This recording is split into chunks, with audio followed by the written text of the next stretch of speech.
एक औषधि के बारे में भागवत जी कहते हैं और भी महत्व की है, दालचीनी।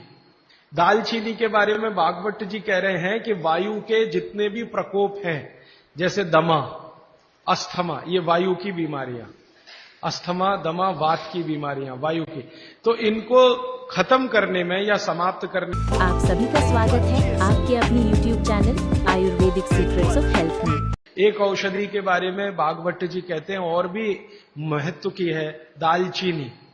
दालचीनी के बारे में भागवत जी कह रहे हैं कि वायु के जितने भी प्रकोप हैं, जैसे दमा, अस्थमा, ये वायु की बीमारियां, अस्थमा, दमा, वात की बीमारियां वायु की, तो इनको खत्म करने में या समाप्त करने में या इन बीमारियों को ठीक करने में बड़ी मदद करता है दालचीनी।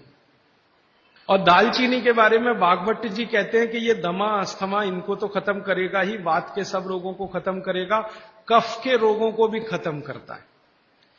कफ के रोग आप समझते हैं, खांसी है, सर्दी है, जुकाम है, मोटापा है, वजन बढ़ना, ये सब कफ के रोग हैं। तो इनमें भी दमा जैसी बीमारियों जितना असर है दमा पे, उतना ही इस पर भी है, कफ की। तो दालचीनी का भी उपयोग आप कर सकते हैं आपकी बीमारी के हिसाब से। दालचीनी आप सब जानते हैं, आसानी से आपको पहचान में भी आती है। बस उसका उपयोग करते समय ध्यान रखें कि ये ज्यादा उपयोगी है पाउडर के रूप में। कई बार मैंने देखा है भोजन बनाते समय हम दालचीनी का पत्ता डाल देते हैं या उसकी वो जो छाल जैसी है वो वो उतना उपयोग नहीं आता जितना पाउडर करके वो उपयोग में आता है।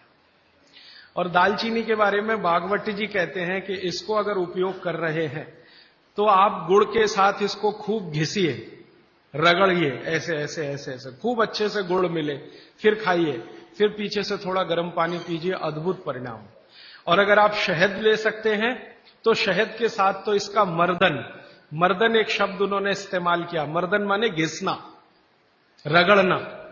तो वो कहते हैं कि खूब रगड़ करके, मर्दन करके शहद में ऐसे ऐसे ऐसे ऐसे 5-7 मिनट, फिर चाटिए और थोड़ा हल्का गुनगुना पानी पीजिए, तो आपके शरीर के कम से कम तो 50 रोग ये अकेला दालचीनी खत्म कर देगा, कम से कम 50। कफ के रोग और वात के रोग। तो ऐसी बहुत सारी चीजें अपने रसोई में है। अभी मैं थोड़ा आगे बढ़ता हूं, रसोई से बाहर निकलता हूं, क्योंकि रसोई में अगर मैं बोलूं तो और 3-4 दिन जाएगा। आपको और ज्यादा विस्तार से ये जानना है तो मैंने बार बार कहा है, पुस्तकें हैं। एक पुस्तक है जो रसोई घर पर ही केंद्रित है, जिसका नाम है स्वदेशी चिकित्सा, और एक दूसरी है सौंदर्य चिकित्सा, माने स्किन के जितने डिसीज हैं बाहर हैं आप ले जाइए। भागवत जी के ही सारे सूत्र हैं।